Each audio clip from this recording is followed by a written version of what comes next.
A 15-year-old boy looked at a map of the stars, then looked at a map of the jungle, and pointed at one empty spot. He said, "There's a city here." Professional archaeologists spend entire careers searching for cities like this. Machu Picchu took explorers years to confirm. This one took a teenager a few months, using a laptop. In Quebec, Canada.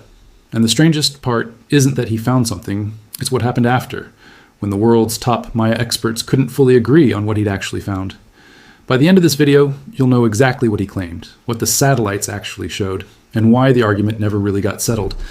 To understand this story, you need to understand the Maya first. The Maya were not one single kingdom. They were a huge network of city-states, spread across what's now Mexico, Guatemala, Belize, and Honduras. At their peak, some of their cities held tens of thousands of people. That's about the size of a small modern town, packed into stone temples, plazas, and homes. Then, around 900 AD, most of these cities were abandoned, not destroyed in some single event, not conquered by an outside army, just left behind, slowly, over time. Experts still debate exactly why. Drought, war, and failing crops are the leading theories, but whatever the cause, the jungle grew back over the top of everything. For centuries, some of these places sat completely hidden, buried under trees and vines. Even today, experts believe there are Maya sites still waiting to be found. The jungle in this region is thick. Roads barely exist in some areas. Ground surveys on foot are slow, expensive, and dangerous. A single hidden site can take years to properly locate this way. This matters, because it's the reason a teenager's claim was even possible in the first place. There really are lost Maya cities still out there, somewhere under the trees. That part is completely true, and every expert agrees on it. The real question was always going to be, did this particular boy actually find one of them? In 2016, a Quebec student named William Gadoury got obsessed with an idea that most people would never think to test. He noticed something in old Maya writings. The Maya connected their cities to constellations, patterns of stars in the night sky. This wasn't a wild guess on his part. The Maya were serious, careful astronomers. They tracked stars for farming seasons, for religious ceremonies, and for predicting events like eclipses years in advance. Gadoury took this idea further than most people would ever bother to.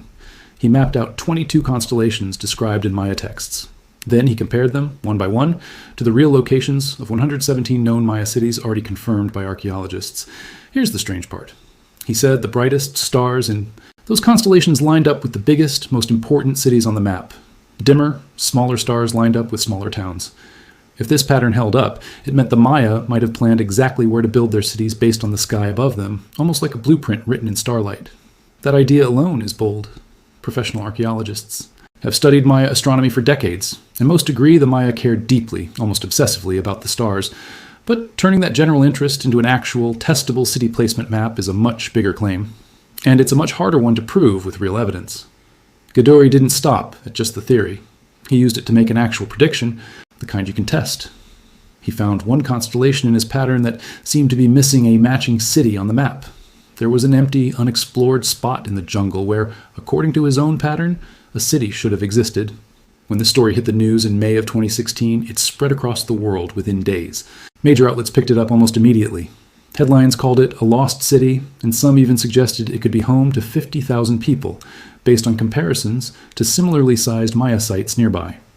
The story had everything people love in a headline. A kid outsmarting trained experts, hidden ruins in the jungle, and a mystery buried in the middle of nowhere. Gadoury didn't just guess and stop there either. He requested satellite images of that exact empty spot from the Canadian Space Agency, and later from other satellite sources as well. When the images finally came back, there did appear to be straight lines and geometric shapes hidden under the jungle canopy. Patterns that looked less like natural terrain and much more like something built by human hands. Local communities and online audiences reacted with real, genuine excitement. For people who love ancient history, this was the dream scenario. A nobody, with no formal training and no university degree, using an idea nobody else had seriously tried, and maybe getting there first, ahead of every expert. But almost as fast as the excitement grew, the pushback started. And this pushback came from the people who actually study Maya ruins for a living, in the field, every single year. Professional Maya archaeologists did not stay quiet for long once the story spread. Researchers who specialize in this exact region looked at the very same satellite images everyone else was seeing. Their conclusion was very different from the headlines. They said the straight lines Gadoury found were consistent with something far less exciting, an old abandoned farm field. specifically a fallow milpa, which is a traditional slash-and-burn cornfield used across Central America for thousands of years, long before and long after the Maya.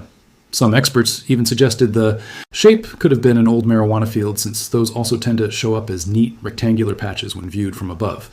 That explains part of it, and it's an honest, believable explanation. Straight lines from a satellite really can just mean farming, not ancient architecture.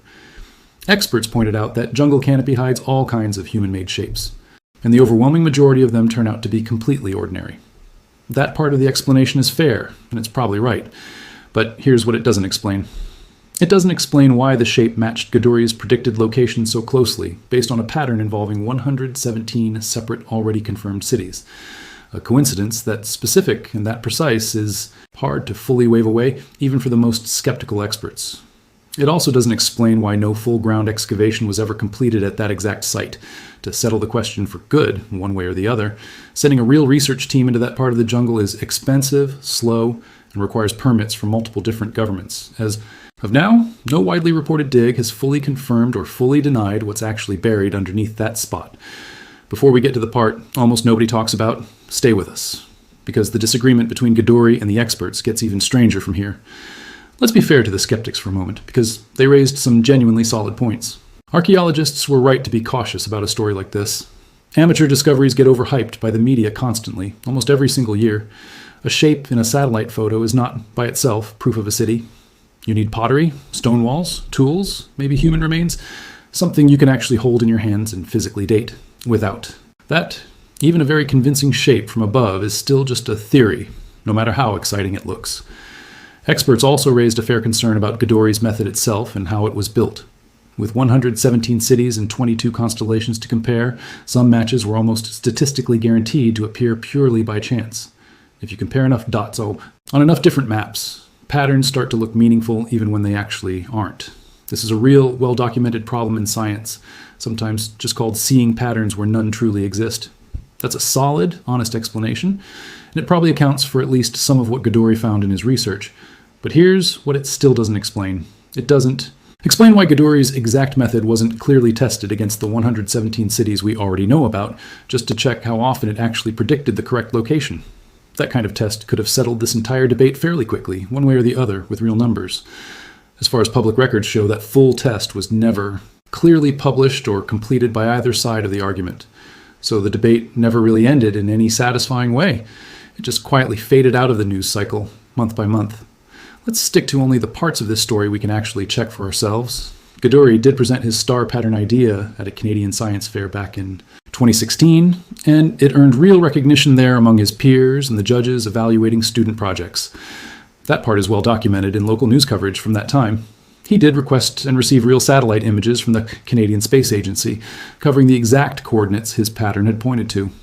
That part is also documented, and the agency itself confirmed providing the images. The images did show a rectangular shape with straight internal lines, consistent with either a human-made structure or an old agricultural plot. Both explanations remain technically possible based on what has been made public so far. Maya archaeologist Ivan Spreich, an expert with decades of hands-on field experience in that exact region, was one of the loudest public voices dismissing the site as a simple fallow field, based on the shape's size and its overall pattern. No confirmed excavation report from that specific coordinate location was ever published afterward in a major scientific journal. The story simply moved out of the news cycle by the middle of 2016 without a clear final answer. That means, as of right now, this really is a case with two competing explanations, and no ground-level dig has settled it in the public record. One side says buried city, one side says old farm field. Neither side has fully closed the case, and both explanations remain technically on the table. Let's put all of it together now, one final time. We know the Maya really did track constellations closely and build parts of their world around the sky above them. We know a teenager built a real, testable pattern connecting stars to 117 already confirmed cities. We know that pattern pointed directly to one specific empty coordinate deep in the jungle. We know satellite images of that coordinate showed a shape that could be a building, or could just as easily be an old cornfield. We know professional archaeologists lean toward the more boring explanation, based on decades of seeing similar shapes before in the same region. And we know that, to this very day, nobody has published a full excavation that proves either side completely right or completely wrong. That's not a hoax, and it's not a lie someone made up for clicks. That's a real ongoing gap in the evidence, sitting quietly in a jungle, unresolved, simply waiting for someone with enough funding and enough permits to finally go check for themselves. If the Maya's missing city still bugs you, that's exactly what we dig into every week. Subscribe and help us finish the map. A 15-year-old pointed at an empty spot on a map and said, "There's a city here." And years later, nobody has fully proven him wrong. If mysteries like this keep you up at night, that's exactly what this channel does every week. And we don't stop at the official answer. There's another lost Maya site connected to this one that we haven't covered yet. That one is coming next week.